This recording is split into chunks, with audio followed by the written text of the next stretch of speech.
The story of the Tuskegee Airmen is a story of courage, patriotism, and perseverance. The performance you're about to see is dedicated to the heroes of that story, the airmen themselves, and their commander, Colonel Noel Parrish.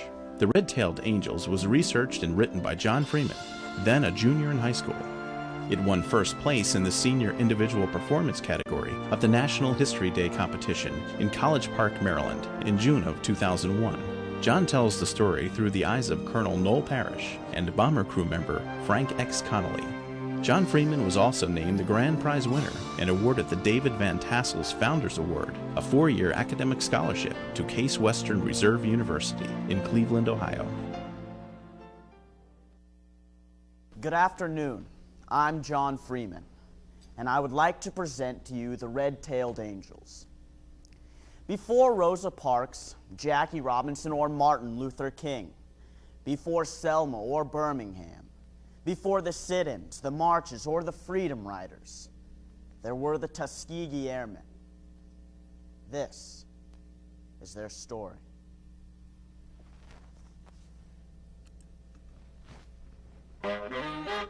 Good morning, Colonel Noel Parrish, Commander, Tuskegee Army Airfield, Alabama. The Tuskegee Airmen, my men, the men who trained here from 1941 to 1946, were this nation's first black military pilots. But they were much more. They were pioneers. The frontiers they crossed you won't find on a map, but they were frontiers nonetheless. Military, political, civil rights frontiers. No one had gone before these men to forge a trail. There was no one to show them the way. They ventured into unknown, sometimes frightening territory, armed with only their courage, their patriotism, sometimes more than their share of self-confidence, and an overwhelming desire to fly. Remember, back then this was a segregated nation. Separate but equal was the law of the land, but separate was hardly ever equal. Blacks did not share equal access to education or employment opportunities. That's why, on the eve of World War II, even though black men had fought in America's wars dating back to the Revolution, there were no black military pilots. When black men tried to enlist in the Army Air Corps, recruiters laughed at them. Ain't no niggers flying no airplanes, boy. See, back in 1925, the National War College put out a secret study which concluded that the black man was mentally inferior to the white man. I have it right here. The Negro is profoundly superstitious. He is a rank coward in the dark. Well, this hogwash gave the Army an excuse to keep blacks on the road cruising in the mess halls. By the late 30s, war was brewing. There was a surge of activism among black leaders and journalists. America was arming at full speed. Blacks began lobbying hard for change in the military, particularly in the high-profile Army Air Corps. In 1939, Congress approved a training program for black civilian pilots here at Tuskegee. It was a first step. Then, something incredible happened. Eleanor Roosevelt, a strong advocate of civil rights, came here to the airfield and asked to be taken for a ride. Chief Anderson, a black flight instructor, climbed into the cockpit, Miss Roosevelt making sure every photographer got her picture. When they landed, she said, "Well, I guess you can fly all right." It wasn't long after that that Franklin Roosevelt authorized military training for black pilots and ground crews. The Tuskegee experiment was born. Mind you, it was an experiment that the Army wanted to fail and expected to fail. But what no one counted on was the quality of the cadets. They were smart, highly educated, and motivated to prove that black men could fly. They came here, to the heart of the Jim Crow South, to a segregated base. They were determined to win what the black press had begun calling the Double V, for victory over Hitler abroad and victory over racism at home. By March of 1942, the first class of Tuskegee Airmen had earned their pilot's wings. They were on their way. Well, so it seemed. But when I was given command here months later, those men and all those who had graduated after them were still here. endlessly training for a combat assignment that never came. I flew to Washington and stormed into the Assistant Secretary of War's office. What's the good of training these men? They're never using them. It's a tremendous waste of manpower. We are at war, for God's sake. Persuasive as I'm sure I was, the Allied invasion of North Africa and the need for tactical fighters there helped force the Army's hand. On April 1st, 1943, the Tuskegee Airmen, now the 99th Pursuit Squadron commanded by Benjamin O. Davis, finally got the call. They joined the all-white 33rd Fighter Group, which treated them as something of a joke. There was no attempt to integrate the new pilots with the seasoned ones. Before one mission, a white pilot pointed at them and said, "Your boys better keep up." It was hard, but they did. In July of '43, the 99th scored its first aerial victory, shooting down a German plane. It would be a long time before the next one. Flying tactical support at low altitudes, the 99th hardly ever encountered enemy planes. One of the rare times they did, they broke formation. It was a mistake caused by inexperience, but their fighter group commander reported that they failed to display a desire for combat.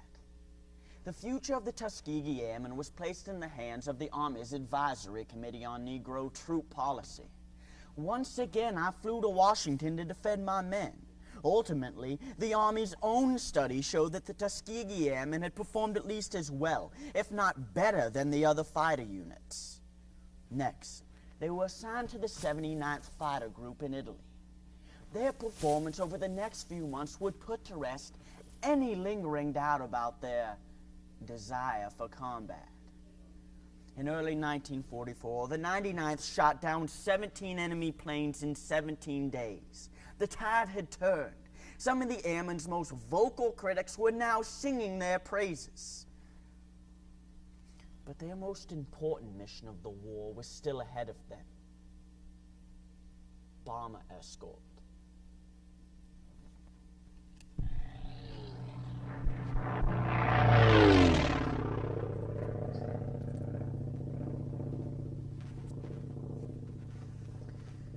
Hello, I'm Frank Connolly. I was part of a B-24 bomber crew during World War II. It was hell out there. Our planes loaded down with bombs were like sitting ducks for the enemy fighters. We needed protection.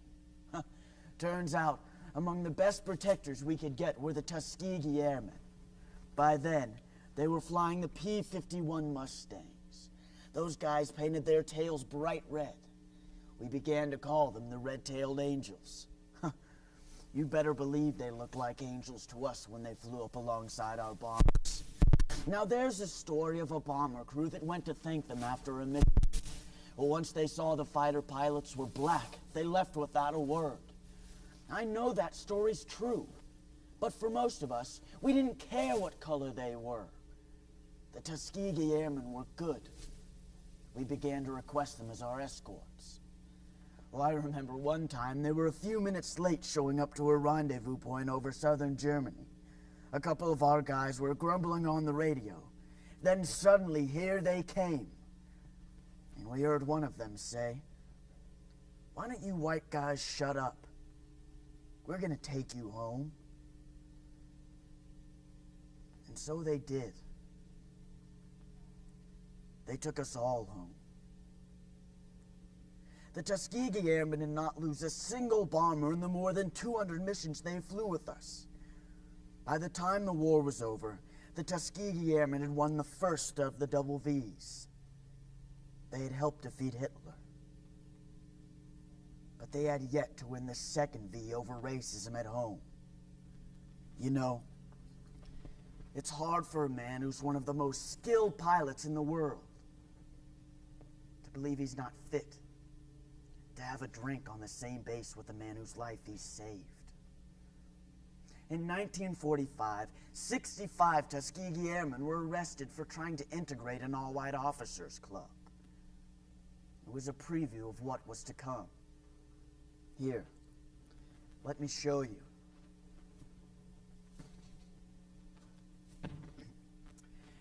In 1947, Jackie Robinson broke the color barrier in Major League Baseball. In 1948, President Truman signed an executive order that integrated the armed forces. In 1954, the Supreme Court rejected the notion of separate but equal and outlawed segregation in schools. And in 1955, in Montgomery, Alabama, just a few miles from Tuskegee Airfield, Rosa Parks refused to give up her seat on a city bus. And a young minister named Martin Luther King helped organize the Montgomery bus boycott, which led to the integration of public transportation.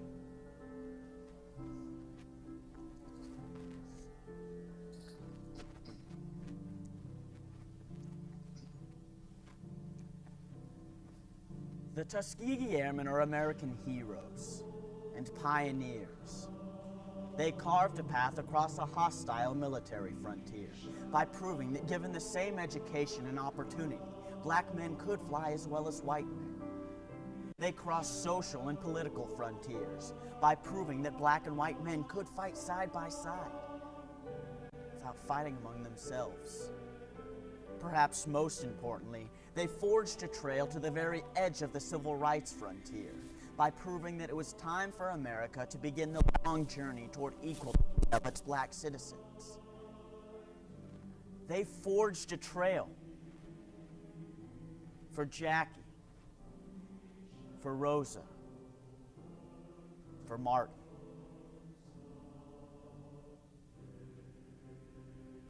Thank you.